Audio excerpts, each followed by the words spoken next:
Well, I'm going to continue my testing here of two-page roleplay survival genre, becoming quite popular. One More Night in Panic. I don't know if I'm going to meet that goon, but let's see where this will take us. And we have our character here, and I am going to play a biker. And I am a red dog. Should I try to make the whole red dog here? Is part of the fun. Okay, so red dog, a biker. I predominantly can roll biker rolls of 2d6 and take the higher, which is mostly bashing people's heads. I'm not too bad on spazzing out and having miraculous understanding of certain situations, getting critical insight. Where I'm not very good is do something anything. Bikers roll 2d6 and take the lower. Now, if I can enter into a conversation, I start with destined status, which gives me +1 on my rolls. That's really helpful. But if I lose that, if I lose destined status on my typical gunfight table, then I will have a tougher time trying to get that back. In fact, I'm going to look at this and no, I think critical insight, I think I can get it back sometimes. A critical deed, I can get that back. Looking at the refs page, it says that engaging in plot, essential dialogue, or exposition restores destined status and +1 to the dice. And this is a simpler game than some of the others that I'm developing. Let's see how it goes. Theater of the Mind. Well, I was off to Sturgis to meet some buddies.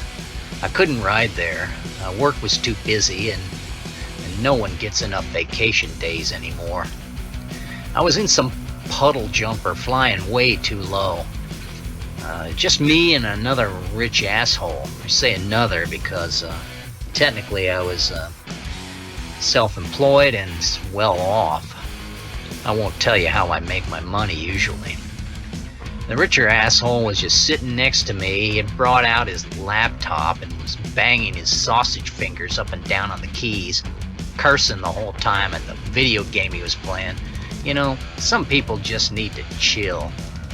I tried to close my eyes and imagine that I was strangling the guy. I looked over at the pilot. He suddenly had a frantic look on his face. Right about then, the nose of the plane was dipping, and we were going down. You know, last few moments of life, some say you might scream, some say you might pray, some say you might shat yourself. Me, I think I was doing all three. I know the guy next to me, Mr. Sausage Fingers, was.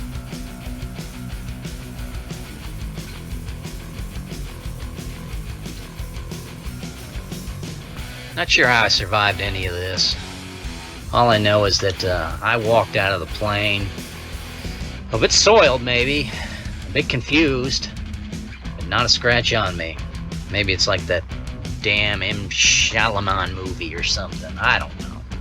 Pilot, I couldn't find his head. I figured it was decapitated. I found his body. He had a pocket watch on him and a nice pocket knife. I decided I'd take that. Owe me for my troubles. And the rich asshole, hey, I thought I could make some coin out of that if I could nurse him back and take him along, but nope, no luck. He didn't wear his seatbelt the whole trip. His misfortune. His neck was cracked. I did a cursory look and then, took his wallet. He had a nice car, but what the hell a car key's gonna do me out here? I had my pocket knife and that I took off the pilot, damn TSA, and I went back and looked for my bag. I checked my bag earlier. I had a bike chain. Originally I was trying to bring it through security, but they wouldn't let me, so I had to essentially check an overnight bag. My colors were wrapped inside as well, so I just took that bike chain and looped it over my shoulder, put on my colors. I wasn't going to go anywhere without my colors. And took a look around. So far, I'm not really making any rolls here. I can make a roll to survive this, but it would be a pretty short game. And besides that, it could give me a handicap that could stay with me for a little while.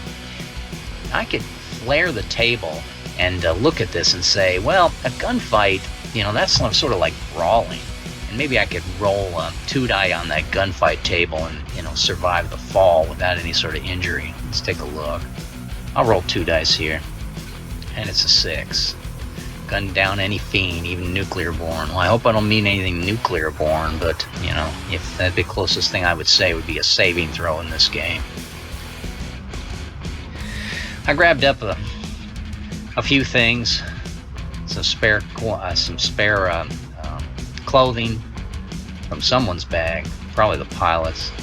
I dipped it in the gasoline. I don't know why I was doing this. I was mostly looking around, seeing where the hell I was.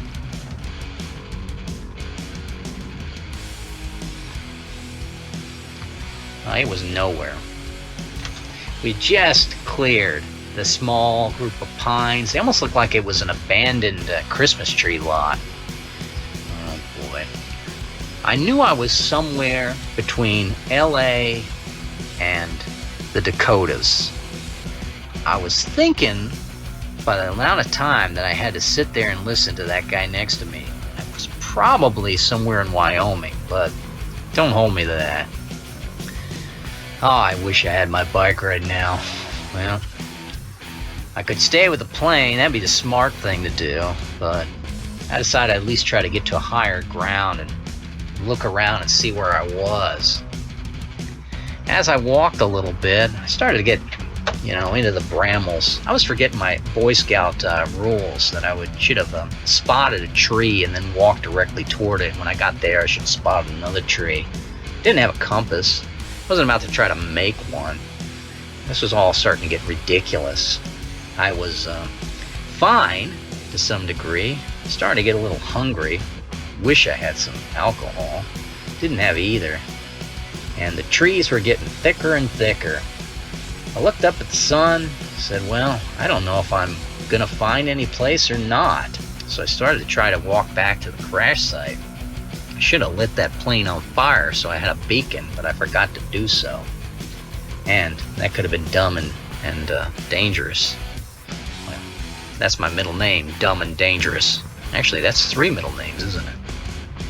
I went up to the top of the hill as best I could find. And I started to realize, man, I could use an axe. Try to improvise one, but what am I going to do? Cut down a sapling for what? The air seemed like it was chill, slight colder temperature, even though it was in summer. But I think I can rough it out. I straightened my collar and went up the hill a bit more. Finally, something. There's a creek up ahead. Old campsite. What the hell? Somebody had been here before. Some abandoned cord on the ground. Figured just in case I needed it. I didn't think I was going to do any sort of rappelling, but just part of my instinct that I should pick this stuff up. I looked at the logs in a fire. They hadn't been burned in days, maybe weeks, months.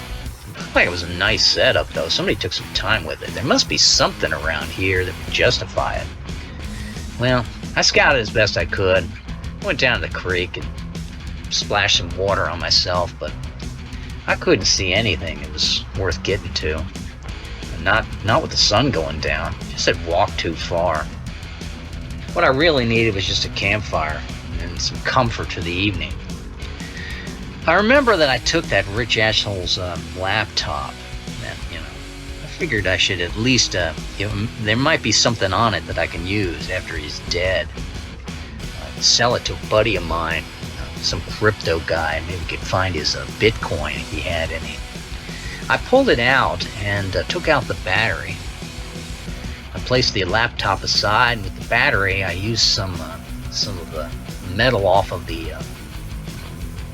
knife, the pen knife I had, and I shorted out the leads on it, and of course lithium batteries. It just takes a little bit of heat, and those things go up in no trouble whatsoever. Now I just proposed something in the game. I proposed an action, and that probably is an action that I'll need to roll on. It's not gunfight in any way, shape, or form. Is it a spaz out? It is sort of a spaz out. It's a spaz out represents sort of, as I said, its main function is critical insight, just like a critical deed. So the deed could be to start the fire, but the insight could be to shortcut this whole thing and use the battery as an ignition source. I could have just said I have a Zippo with me, but I'm going to make this a little bit more harder on myself. I gathered up some kindling and had a good amount of extra fallen wood. It should all go up as long as I can get that initial tinder started. I touched the battery terminals.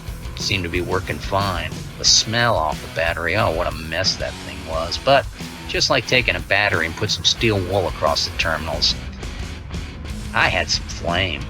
Alright, now I'm going to roll on that spaz out table. I only have one die. I'm not a Doomsday Prepper. If I was a Doomsday Prepper, I'd probably be rolling on Do Something. And that Doomsday Prepper probably would also have matches.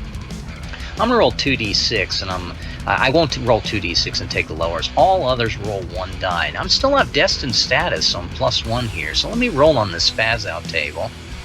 And a 1. Oh, that's an ugly roll. Even at +1. Flashback happens again. Recover after the fight concludes. So I lose destined status. So I now am not destined anymore. I lost my +1.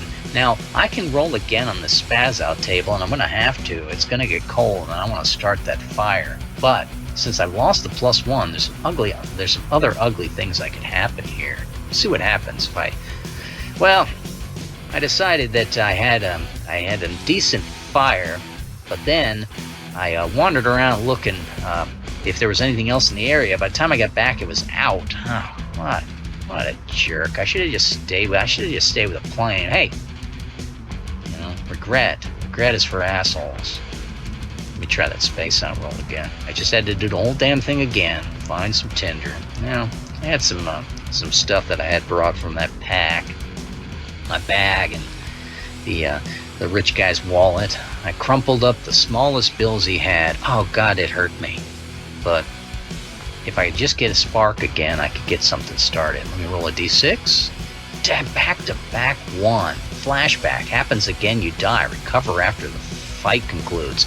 Well, that's how a biker lights himself on fire in the middle of the wilderness and a scenario ends. Now I'm 12 minutes in. Shall I pretend that roll didn't happen? Well, that's not really authentic, but I wanted to demonstrate a little bit more of the mechanics here. So rewind.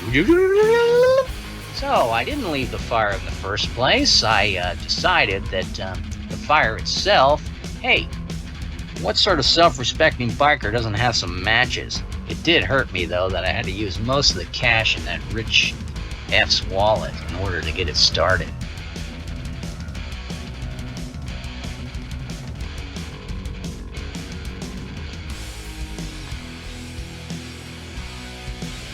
I'm on Death 2.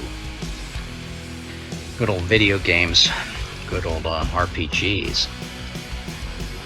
I had a nice fire going. It, yeah, a little bit of a comfort. I wonder if they had found that plane already. I wondered if they actually had filed some sort of, you know, crew manifest or passenger manifest and they'd be looking for me. What I should have done is I should have left a trail of breadcrumbs. I could have taken, you know, fabric and just slowly thrown it out behind me as I walked along. You know, I'm going to retrospect. I'm going to say I did that. To leave something for the bloodhounds to find. And I'm going to go back to this table. And that's, again, not a gunfight. It is a critical insight spaz out again. Let's see if I can finally make a roll here. I'm zeroing that table, by the way. I'm not going to live with that. But I won't get my destined status back. I'll handicap myself that way, just to be fair. 6, finally. And I could remove an obstacle there, and that obstacle would have been maybe either building the fire or... So I left enough of a trail of bread crumbs, throwing out bits and pieces of clothing that I cut up with a penknife. And man, I wish this guy had a real buck knife with him, but again, we're too worried about knives in this world. I had enough that I figured they would find me if any sort of search crew found the plane. They would come after me. But you know a bad statistic that I read somewhere?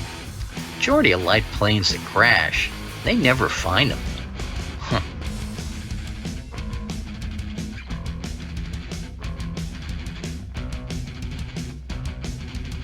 Ah, boy, that's a shitty thing to happen. I also put it on the wrong page. Let's go on this one here. Let's get my character sheet back. I don't want to lose my character sheet. And background here. And go into here. Okay, we'll fix that in post. Oh my gosh, I thought I had heard something moving in the brush, but I wasn't going to allow myself to just, imagine spooks and stuff. That rustling and howling, suddenly I saw why this camp was probably not occupied. That looked to me like a timber wolf, and it wasn't alone. Finally, give me a D6 opponents here that I can fight. Four opponents that I can fight. And gun down any fiend, even nuclear born. Well, I don't have a handgun on me, but, maybe I should even rewrite that as injure kill, but I'm going to leave it gun down. And I'm going to fight these things, and these are just going to be shoot a belligerent to reduce the overall threat, lose destined status. What I could also do is I could have just had my character here as a biker, and this would probably make perfect sense, is that I checked in my check bag a locked handgun. So there you go, covering myself in retrospect. So I'm a biker, pulling out my handgun, should be able to take 4 wolves. I fired. 2 to 5. Neutralize high threat, preventing progress. Boom. One of them went down. That should have made them all run away. Something seemed to be driving them to come in and attack me even more. Second one. Firing again. I was going to maybe fire in the air again, but, hell, some wolf steaks right now sounded pretty good. 6 and a 5, you take the higher. That 6 is gun down any fiend. Whew, that would have been a good shot. Right through Godzilla's eyes. I decided probably would have needed like a rocket launcher or something, though. And even then, it's Godzilla, right? Could be Mothra. And I've killed 2 of 4. Once again, I shot 2 of them and chased them off, and the pack was starting to disperse, but this one really ugly alpha was coming right at me. I was pretty sure I was going to have to shoot it twice. That was the first shot on the alpha. 5 and 6, same as a 6 and a 5. I was almost out of bullets, but, waste not, want not. 2 and 2. Grazing injury happens again, you die. It took me by the arm and shook me. I brought my pistol right down in the middle of his forehead, trying to break its grip. 3 and 3. Out of ammo. No rolls here until you get some. I gotta move over to spaz out. My gun was empty. Oh my, I had not anticipated the fact I was going to be eaten by wolves at the end of my life. Lordy, lordy. I'm going to roll 1 die on the spaz out table and see what happens to me. 2. Flashback. Happens again, you die. I'll recover after the fight concludes. Lose destined. I was losing some blood. Starting to become pass out. I grabbed on the thing. I had to choke it to death. I knew that if I could just, well, I won't describe what I did with my thumb and to the animal where I placed it, but I knew from some experience that if you want to get an animal to break its grip, well, your old thumb put in a certain place, is a good way to get it to do so. Maybe not a crocodile, but this was not Florida. Okay, gonna roll 1 die on that. Back-to-back 2s. Can you say death twice? Well, let's say it 19 minutes in, and we're going to keep it at that. This game is probably, I'm not even disappointed with the fact that I died here twice. Because as a solo game runs, you want to have your character be in a variety of situations where, it could end for you. Just recapping here, maybe I'll leave it for another day and come back. But I did not get to run. This was encounter number 6 of 9 I had planned. I made it two-thirds through the encounter. Well, more later.